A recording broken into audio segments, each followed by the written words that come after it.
Hello, how are ya? For any of you Bill Burr fans out there, that was,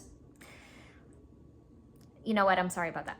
I'm really hyper today. I'm in this euphoric, childlike state of mind because we are revisiting a really good old friend of this channel, the legend, royalty himself, Sir Paul McCartney.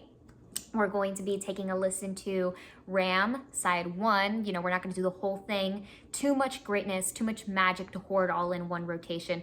We're going to save side 2 for our next rotation around after the next Pink Floyd video. And I'm really excited. This is going to be my first time listening to it. And our method of approach this time around, right, because we've explored listening to either a full album or a full side all the way through with no interruptions, no breaks, and then listening to it back again analytically. But we're gonna revert back to an older way, which is just taking it one song at a time, just playing the song all the way through once, listening back and breaking some things down, noticing really cool elements that stand out. So let's take it from the top. With track number 1, we've got Too Many People.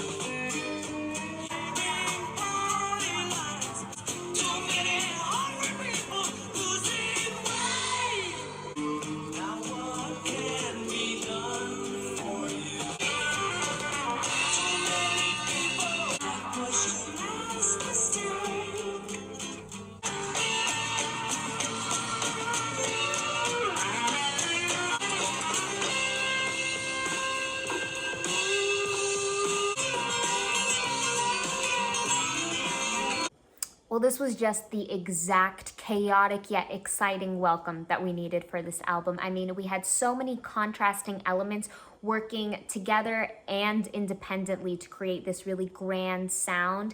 We had the acoustic guitars measuring up against the electric guitar and how they both contributed to this really exciting, fun flair, yet it was also very thought-provoking and it was fun at the same time. Just a little ball of everything.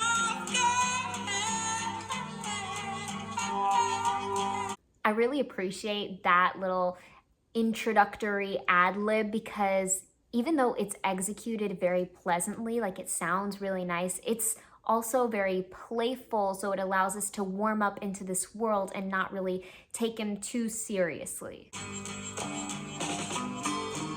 I find that little theme there very interesting, and the fact that it's repeated gives it a level of significance, and having listened to it the first time around, we know that that's not the only time it shows up. It will reappear, and I really like how it kind of feels very unsettled, like it's left up in the air, it's not resolved.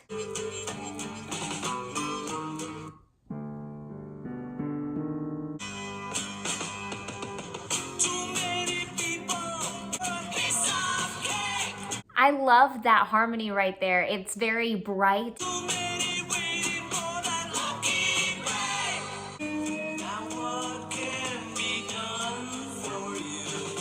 The percussive element in this song is really fun too, and I love the way that the drums communicate with the acoustic guitar. So I already touched on how the two guitar lines interact with one another, but then the acoustic has yet a separate relationship with the drums, and that creates this really fun element in the song too.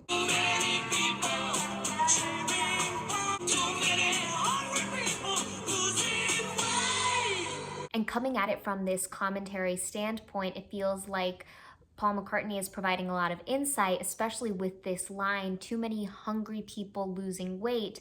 There's probably endless meanings that that line has, but I can think of 2 right now that he could possibly be referring to. And it could be on diet culture, and it could be on the fact that there are actual hungry people that are in starvation right now who don't have enough food to eat because they don't have the resources, they don't have money, but then there are so many people who have too much money. So there's this terrible imbalance in the world.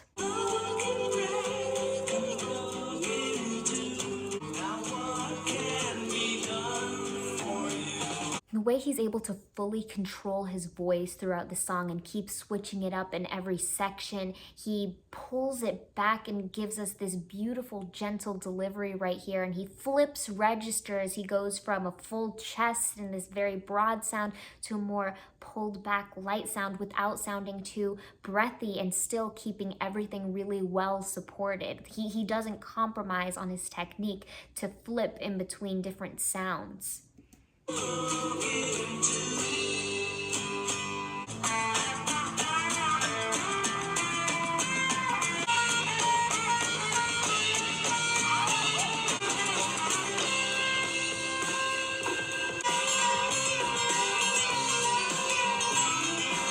There, it feels like he's incorporating some more Eastern elements in those strings. It feels like we have a little bit of some Indian flair going on. And I noticed a lot of the charm of this song landed in the backing vocals. Felt like what he did was so interesting and unique. It felt like he added another instrument or another element to the song with it that elevated everything. Arriving in at number 2, we've got Three Legs. Well, when I walk,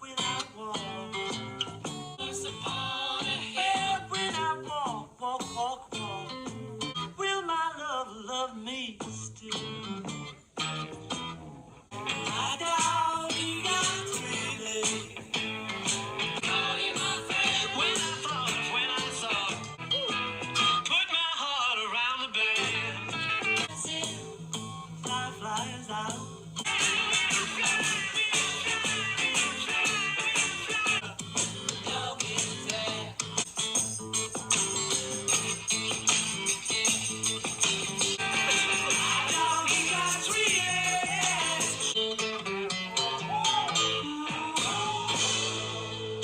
Yay! Okay, that was so fun. I loved the exploration in this song and all these discoveries when we came across each new section. It felt like we were transported into yet a different genre, but there was this ultimate acoustic bluesy theme that was ever present throughout all the changes, and I felt like that's what kept this consistency, because even as we explored all these different faces of the song, the same theme and the same sound came forward and was very present the whole time. But we had moments where it even felt like the way that the vocal was mixed, or the way that the production worked, felt like the vocal was coming out of another actual direction. Like, felt like it was coming in through the right side, and then sometimes it felt like it swirled around to the left. And then we had a more like filtery, rugged moment where it kind of felt very rock and roll, and then it felt like we had this more fun, percussive moment that was a little bit more danceable. We have a little speaking moment right there at the beginning that's inaudible to me. If you know what he says, you can let me know down below, but it's a little inaudible, but it's this like little whisper. And then we have a little percussive element that almost sounds like soft footsteps.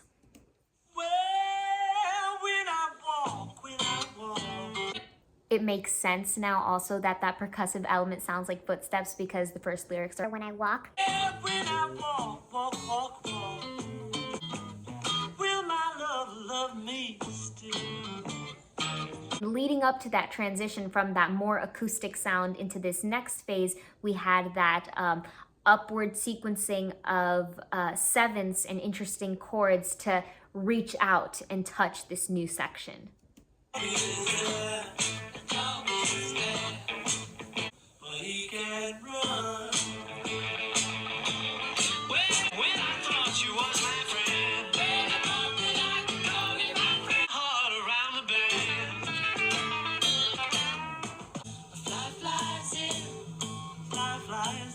The location of the voice feels like it keeps changing as the way that it's mixed and the way that it's produced changes. Like right here, it feels like we had some of the filters removed, and it feels like it jumped all the way forward. Like, it feels like it's so close to us now. But mine got one. Then with this rock and roll presence, it feels like the voice jumped all the way backwards, now feels so far, and the inclusion of that electric guitar adds so much.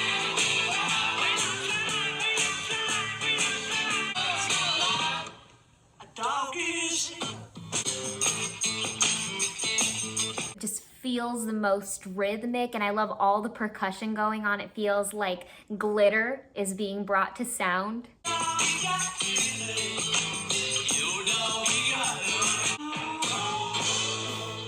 This one was just so lovely and enjoyable. It was really cool to hear how every time the electric guitar was added in, the song completely changed, and then every time it was taken out, it changed yet again. All the different ways that the voice was mixed, how there's just more than one way to put filters on the voice or more than one way to add that little echoey effect. Sometimes the voice felt like it was bouncing off the walls, sometimes felt like it was only in one ear.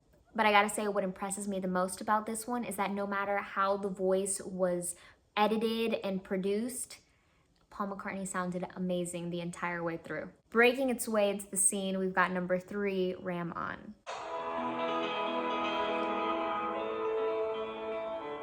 Take one. Okay.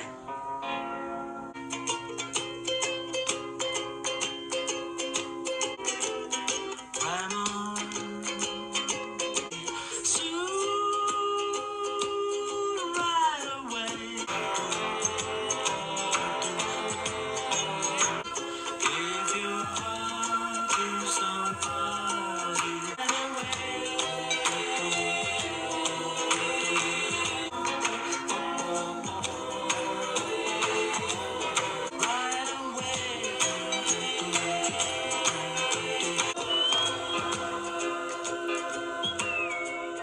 This one was just fantastic. It was so whimsical and it felt like something from a dream. I actually had one of those moments listening to this song where it puts a lot of things into perspective. Like, I feel really grateful to be sitting here and listening to such wonderful music, and it also made me grateful that any of this music even exists in the first place. I got to thinking how different this is from the experience we had with the Pink Floyd album, and how even though this is completely contrasting, they both can be so amazing. How is that even possible? It's hard to wrap my mind around, but it was just so wonderful. Every second of this song was captivating. Take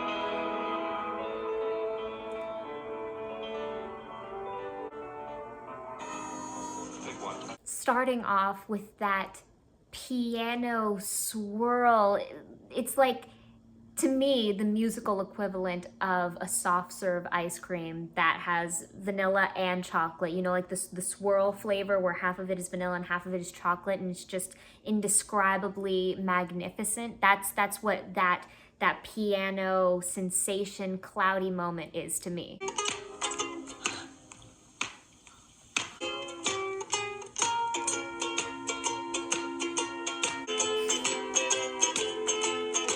For this one, I feel like he brilliantly split the introduction into 2 parts. Like, we had a pre-introduction with the piano, and then now with the ukulele, we have something that's totally new. Such a beautiful musical line. I just love the movement and the places he goes and the chords that are chosen. It's magnificent. And then the way that he switches up and starts doing this back and forth thing, gearing us to be ready for the proper song to start. I'm on.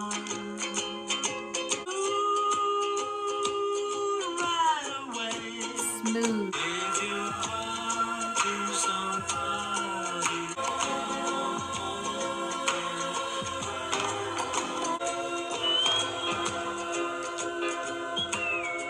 Is that him whistling? Because his whistle is so perfect, it's so beautiful and melodic. Mire, prepárense porque en este momento hemos llegado al número 4. Dear Boy. Guess you never knew, dear boy, it was just the cutest thing around. Dear boy, I guess you never saw it, dear boy, dear boy, and I'm what I love, it's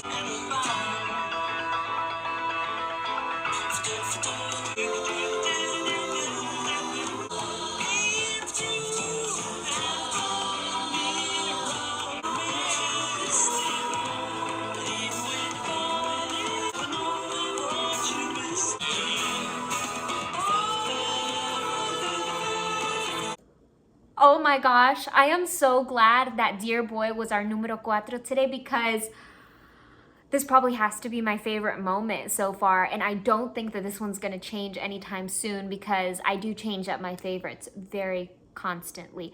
But this is just all the different vocal lines going on, the way that the sound just kept getting bigger and bigger, and new elements kept getting added throughout from beginning to end. It felt like it was this non-stop circulation of just throwing in something new. It was never too late for a new element to be present, and the way that it just kept growing and it kept getting even more and more haunted. It felt like the most supreme and excellent choir group ever. And I love how Paul McCartney found yet another vocal tone that he has yet to exercise in this album so far. It feels like within songs he uses so many different tones that he's exhausted them all, but he's proven that he has more in his bag. He has so many things he just keeps pulling out and presenting for us. He is the perfect showman. Guess you never knew, dear boy, that she was just the cutest thing around. We're just immediately swept away by this ethereal natured minor. Dear boy, I guess you never saw it was there. The fact that the backing vocal is really forward and quite prominent is really interesting, because the lead vocal already has this effect that feels a little bit withdrawn. So it almost places them at a very similar level, and the fact that they don't go together, they're not synced up, kind of already creates this swirly, confusing world. Like it feels like we're being hypnotized. And then adding to the fact that we have this kind of hollow percussive element, it feels like there's so many things already going on so early on into the song. Guess you never knew what was there.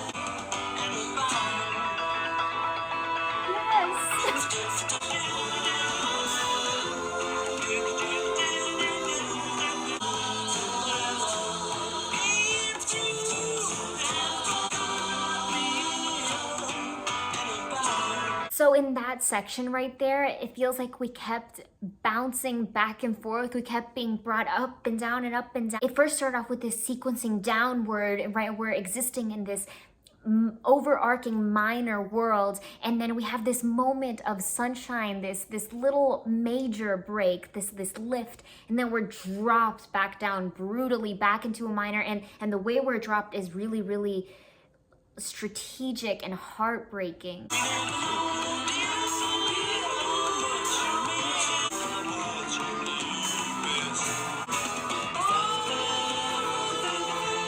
One word: overwhelming.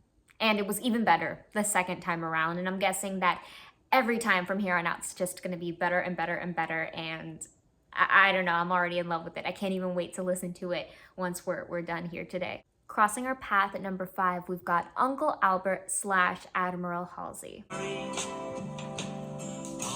Albert, there's no one left at home, and I believe.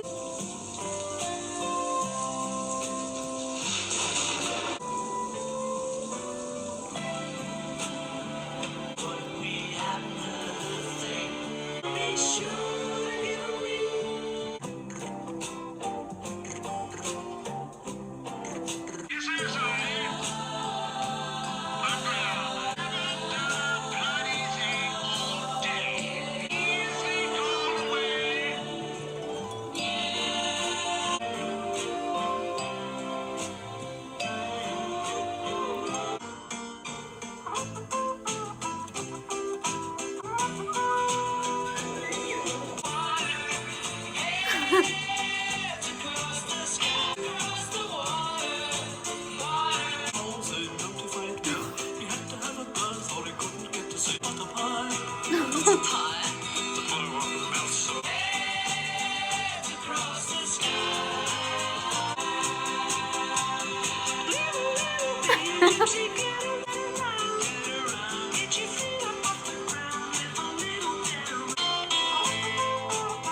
Clearly, I spoke too soon there at numero 4, claiming that that was my favorite song, because this one just gave me so much to think about. I mean, there was a clear separation there with the part that was for Uncle Albert, and then the part that was for Admiral Halsey. And then even looking at the structure at Admiral Halsey alone, it wasn't just a clear straight path. Felt like we were given this A, B, A, and then a variation on B, so much so that it could even be considered C, like an A, B, A, C type of structure. It was just so insane, so many really cool elements, so many interesting instruments that were added into that took the song to different places. Uncle Albert, we had this very smooth, mellow, and easy feeling. It felt like something from the Bee Gees or something, you know, a little more mellow and like calming our heart rate down. And then at Admiral Halsey,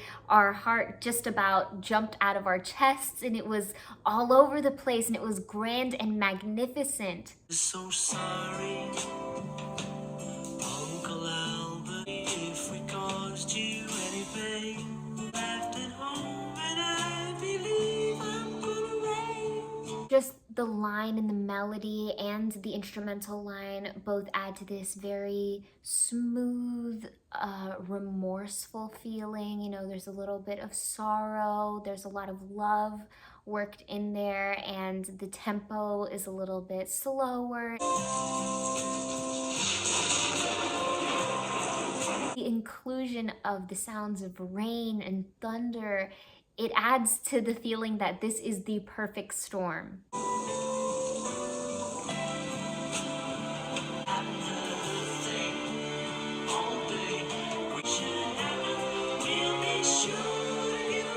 We have a growth in the instrumentation, right? We have this orchestration and this string arrangement that's so beautiful, and it completely captures our concentration and traps us into the song. But then we also have a growth in the vocal line. It feels like we have another layer added to it, and it sounds really thick.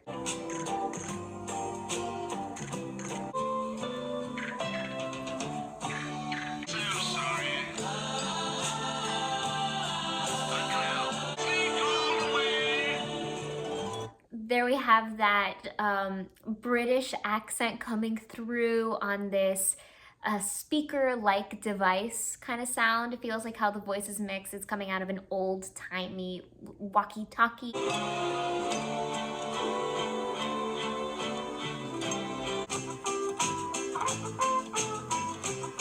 Walked into this next section with this horn-like sounding instrument that's really well mixed into the track. Like, it's not as bold as it could be for this bolder type of instrument. It feels like it's just a little bit more subdued for this section that's going to grow.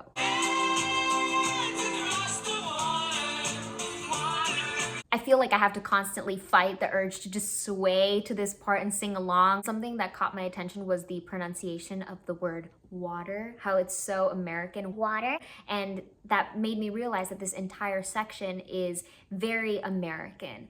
And that is really interesting because it highlights the significance of that emphasized British accent that we just had over in the walkie-talkie section. So it provides this perfect contrast. It's really fun. We're receiving so many fun elements with this song, and we're just seeing Paul McCartney explore his talent and give us all these accents and all these different tones, and the way he's able to manipulate his voice and manipulate the way he sounds in every aspect. He's just brilliant. He's always going to pull out something new from the hat that we've yet to hear, or at least I've yet to hear. It's like he's this non-stop source of talent.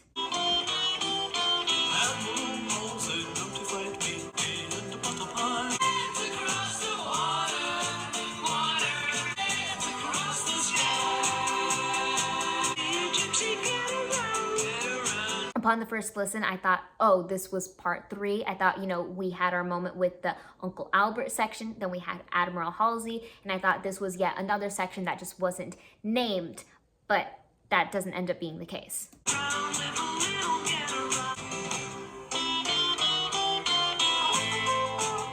So much play with tempos and switching up rhythms on us, like we're completely pulled back.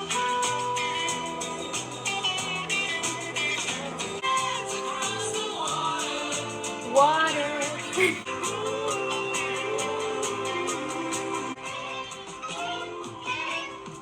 Wrapping up side 1, we've got song number 6, Smile Away, and that will be the last song of the night. So before we get to that, I wanted to thank you guys for sitting here with me today and listening to this amazing album. Our next video will be Led Zeppelin 2, side 1. All right, let's get to Smile Away.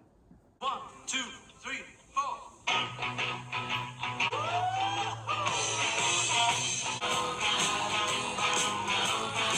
Smoking down the street the other day.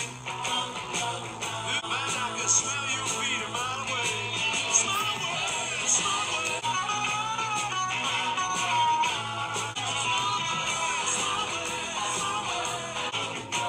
I met a friend of mine and he did say, I can smell your breath a mile away.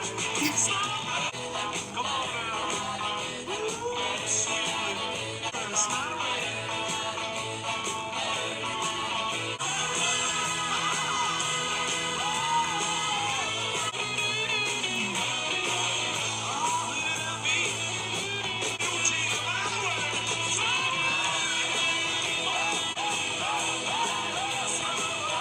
Well, I can see that this one was properly named Smile Away for a reason. I was sitting here trying not to smile, fighting it, but I can't help but to smile because it was really funny and captivating. The lyrics were hilarious, right? What were the 3 things he said? He said, I can smell your...